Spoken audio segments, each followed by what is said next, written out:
വാളെടുത്തവൻ വാളാൽ എന്നൊരു ചൊല്ലുണ്ട് മലയാളത്തിൽ. ആ ചൊല്ല് എത്ര അർത്ഥവത്താണെന്ന് തെളിയിക്കുന്നതാണ് ഇക്കഴിഞ്ഞ ശനിയാഴ്ച കൊല്ലം ജില്ലയിലെ കരുനാഗപ്പള്ളി നഗരമധ്യത്തിൽ നടന്ന അരുംകൊല. കൊല്ലപ്പെട്ടത് അലുവ അതുൽ എന്ന് വിളിക്കുന്ന ഓച്ചിറ മഠത്തിൽ കാരായ്മ കൃഷ്ണവിലാസം വീട്ടിൽ അതുൽ എന്ന കൊടും ക്രിമിനൽ. കൊലപ്പെടുത്തിയത് അലുവ അതുൽ ഒരു കൊല്ലം മുമ്പ് കൊലപ്പെടുത്തിയ ജിം സന്തോഷിൻ്റെ കൂട്ടാളികൾ. മരണശേഷം പോലും ശപിക്കപ്പെടേണ്ടി വരിക അതൊരു വല്ലാത്ത ദുർഗതിയാണ്. കണ്ണീരൊഴുക്കാൻ സ്വന്തം പെറ്റമ്മ മാത്രമുണ്ടാകും. ജന്മം നൽകിയ അച്ഛനും താലി കെട്ടിയ ഭാര്യയും പോലും ഒരു നിമിഷം അറിയാതെ ചിന്തിച്ചിട്ടുണ്ടാകും എത്ര നന്നായെന്ന്. അച്ഛന് ഹൽവ കച്ചവടമായിരുന്നു, അതുകൊണ്ടാണ് മകൻ അതുലിന് അലുവ എന്ന വിളിപ്പേര് കിട്ടിയതെന്നും അതല്ല ഹൽവ അയാൾക്ക് ഒരുപാട് ഇഷ്ടമായിരുന്നത് കൊണ്ടാണ് ആ പേര് കിട്ടിയതെന്നും പറയപ്പെടുന്നു. അതുൽ എന്ന ആ ചെറുപ്പക്കാരൻ കരുനാഗപ്പള്ളിയെ വിറപ്പിക്കുന്ന ഒരു ഗുണ്ടയായി വളർന്നതും ഒടുവിലൊരു പട്ടാപ്പകൽ നടു റോഡിൽ വെട്ടേറ്റ് വീണതും സിനിമയിൽ പോലും വെല്ലുന്ന കഥയാണ്. നാട്ടുകാരും യാത്രക്കാരും നോക്കി നിൽക്കുമ്പോഴായിരുന്നു പുതിയ കാവിലെ പെട്രോൾ പമ്പിന് മുന്നിൽ ഒരു സംഘം ഗുണ്ടകൾ അതുൽ സഞ്ചരിച്ച വാഹനത്തെ തടഞ്ഞിട്ട് അതിക്രൂരമായി അവനെ വെട്ടിക്കുന്നത്. പൊതുനിരത്താണെന്നതോ സമീപത്തെ സ്ഥാപനങ്ങളിൽ CCTV ക്യാമറകൾ ഉണ്ടെന്നുള്ളതോ ആ കൊലയാളികളെ ഭയപ്പെടുത്തിയില്ല.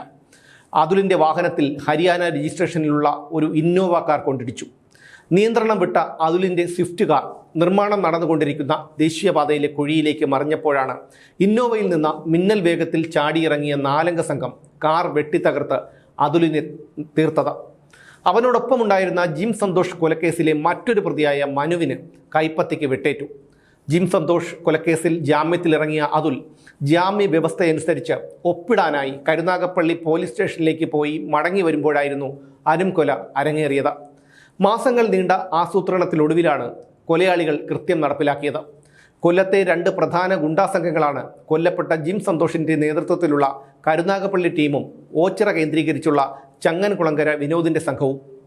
ഈ ഗുണ്ടാപ്പകയുടെ തുടക്കം വർഷങ്ങൾക്ക് മുൻപ് ജിം സന്തോഷിൻ്റെ സുഹൃത്തായ അസീറിനെ പങ്കജ് മേനോൻ എന്നയാൾ മർദ്ദിച്ചതോടെയാണ്. തൻ്റെ കൂട്ടുകാരനെ മർദ്ദിച്ചത് ചോദ്യം ചെയ്ത ജിം സന്തോഷ് പരസ്യമായി പങ്കജിനെ വിരട്ടി. പങ്കജ് സന്തോഷിൻ്റെ ഒരു മുൻ സുഹൃത്തുമായിരുന്നു. കരുനാഗപ്പള്ളിയിൽ ഗുണ്ടാ പ്രവർത്തനവും ലഹരി കച്ചവടവും ഒക്കെ നടത്തി വന്നിരുന്നയാളാണ് പങ്കജ്. സന്തോഷിൻ്റെ തല്ലുവാങ്ങി പൊതുമധ്യത്തിൽ അപമാനിതനായ പങ്കജ് അപ്പോൾ അവിടെ നിന്ന് പോയെങ്കിലും അയാളുടെ ഉള്ളിൽ പകയുടെ ഒരു നെരിപ്പോട് പുകയുന്നുണ്ടായിരുന്നു. ആൾക്കാരുടെ മുന്നിൽ വെച്ച് തന്നെ നാണം കെടുത്തിയ സന്തോഷിനോട് പകരം ചോദിക്കണം. പങ്കജ് തക്കം വാർത്തു നടന്നു. സന്തോഷ് ഇത് മറന്നെങ്കിലും പങ്കജ് പക വീട്ടാൻ സമയവും സൗകര്യവും നോക്കി നടന്നു. അങ്ങനെയിരിക്കെ ഒരു ദിവസം പങ്കജിന് അവസരം വീണുകിട്ടി. പങ്കജ് സന്തോഷിനെ വെട്ടി പരിക്കേൽപ്പിച്ചു.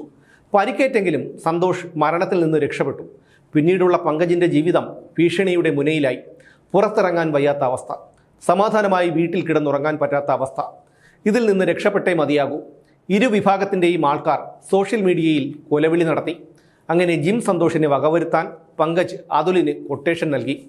2025 മാർച്ച് 27 പടനായർ കുളങ്ങര വടക്ക് കെട്ടിശ്ശേരിൽ കിഴക്കതിൽ വീട്ടിൽ സന്തോഷ് കുമാർ എന്ന ജിം സന്തോഷിൻ്റെ വീട്ടിലേക്ക് ഒരു സംഘമെത്തി. സമയം പുലർച്ചെയാകുന്നതേ ഉണ്ടായിരുന്നുള്ളൂ. എല്ലാവരും നല്ല ഉറക്കത്തിലായിരുന്നു.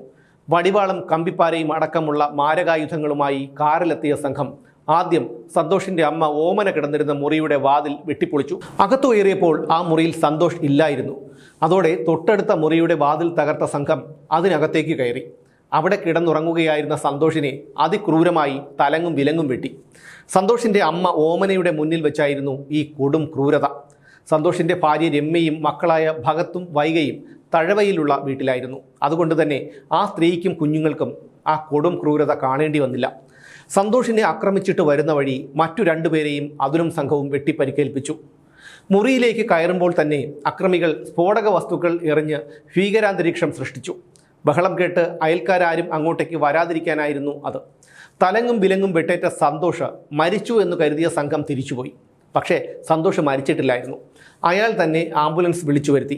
ആംബുലൻസിൽ താലൂക്ക് ആശുപത്രിയിൽ എത്തുമ്പോഴേക്കും ചോര വാർന്ന് അയാൾ മരിച്ചിരുന്നു. പക്ഷേ അതിനു മുമ്പ് തന്നെ കരുനാഗപ്പള്ളി പോലീസ് ആശുപത്രിയിലെത്തി ജിം സന്തോഷിൻ്റെ മൊഴിയെടുത്തിരുന്നു. അതുൽ, മൈന എന്ന ഹരി, പ്യാരി, രാജപ്പൻ എന്ന രാജീവ്, സാമുവൽ, മനു, ചക്കര എന്നിവരായിരുന്നു സന്തോഷ് കൊലക്കേസിലെ പ്രതികൾ.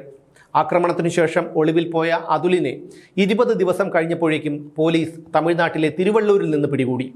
ഗുണ്ടാ സംഘങ്ങൾ തമ്മിലുള്ള പകയായിരുന്നു ഈ കൊടും ക്രൂരതയിലേക്ക് കലാശിച്ചത്. പ്രായത്തെ വെല്ലുന്ന ഹീറോയിസം അതായിരുന്നു അതുലിൻ്റെ ഇൻസ്റ്റാഗ്രാം സ്റ്റാറ്റസ്. പകരം വീട്ടാൻ നടക്കുന്നവരോട് പറയാനുള്ളത് എന്ന ടൈറ്റിലിൽ ഇൻസ്റ്റാഗ്രാമിൽ പോസ്റ്റ് ചെയ്ത അതുലിൻ്റെ മാസ് റീലിൻ്റെ സ്ക്രീൻഷോട്ടും അന്ന് പ്രചരിച്ചിരുന്നു. ഇപ്പോൾ പിടിയിലായ ഹുസൈനെയും അനീറിനെയും മുമ്പ് അതുൽ ആക്രമിച്ചിരുന്നു. അതുലിനെ വെട്ടിക്കൊലപ്പെടുത്തിയ എല്ലാ കൊലയാളികളെയും മണിക്കൂറുകൾക്കുള്ളിൽ ചവറ പോലീസ് പിടികൂടി. നേരിട്ടും അല്ലാതെയും കൃത്യത്തിൽ പങ്കെടുത്ത 8 പേരെ പോലീസ് അറസ്റ്റ് ചെയ്തു. അതിക്രൂരനായിരുന്നു അതുൽ. എതിരാളികളെ ആക്രമിക്കുമ്പോൾ അവരുടെ കാൽമുട്ട് ചുറ്റിക കൊണ്ട് അടിച്ചു തകർക്കും. എതിരാളി ഒരിക്കലും എഴുന്നേറ്റ് നടക്കാതിരിക്കാനായിരുന്നു അത്രേ ഇത്. പട്ടാപ്പകൽ മുഖം പോലും മറയ്ക്കാതെയായിരുന്നു ബ്ലാക്ക് വിഷ്ണുവും സംഘവും അതുലിനെ വെട്ടിനുറുക്കിയത്. വെറും 1.5 മിനിറ്റിനുള്ളിൽ കൃത്യം നടപ്പാക്കി സംഘം സ്ഥലം വിട്ടു. അതുലിന് ചോര കാണുന്നത് ഹരമാണെന്നാണ് ഇയാളുമായി അടുപ്പമുള്ളവർ പറയുന്നത്. അതുൽ മദ്യപിക്കുകയോ പുകവലിക്കുകയോ മയക്കുമരുന്നോ മറ്റു ലഹരി പദാർത്ഥങ്ങളോ ഉപയോഗിക്കുകയോ ചെയ്യില്ല. പക്ഷേ അയാളുടെ ലഹരി മനുഷ്യരക്തമായിരുന്നു അത്രേ. പല സ്റ്റേഷനുകളിലായി 25ഓളം കേസുകളിൽ പ്രതിയാണ് അതുൽ. കാപ്പ ആക്ട് പ്രകാരം 3 തവണ ജയിലിൽ കഴിഞ്ഞിട്ടുണ്ട്. കൊല്ലം ജില്ലാ ജയിലിൽ കഴിയുമ്പോൾ വാർഡൻ അഭിലാഷിനെ അതുൽ മർദ്ദിച്ചിരുന്നു. എന്നിട്ടും കലിയടങ്ങാതെ ജയിൽ സൂപ്രണ്ടിൻ്റെ ഓഫീസിലെ കമ്പ്യൂട്ടറും അടിച്ചു തകർത്തു.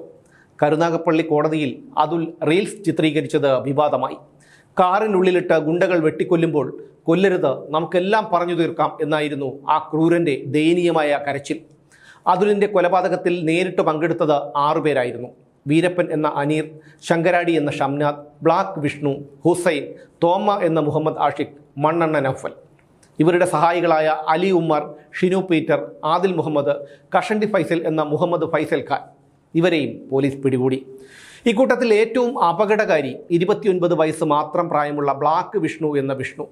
അതിക്രൂരമായ മർദ്ദനമുറകളാണ് വിഷ്ണുവിൻ്റെ പ്രത്യേകത. എതിരാളിയുടെ കാലിലായിരിക്കും ഇയാൾ ആദ്യം ആക്രമിക്കുന്നത്. എതിരാളി ഓടി രക്ഷപ്പെടാതിരിക്കാനായിരുന്നു ഇത്.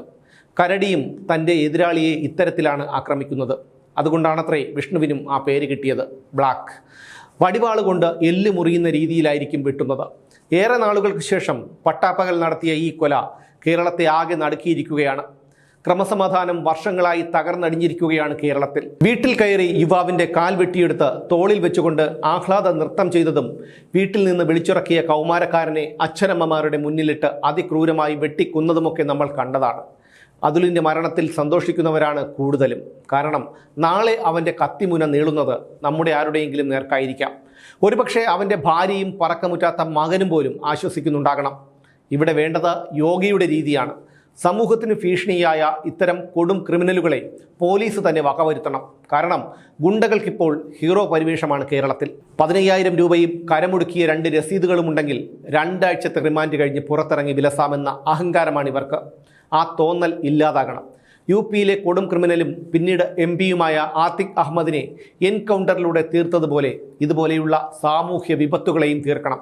ഇല്ലെങ്കിൽ സാധാരണക്കാരൻ്റെ ജീവന് യാതൊരു സുരക്ഷയും ഇല്ലാതാകും.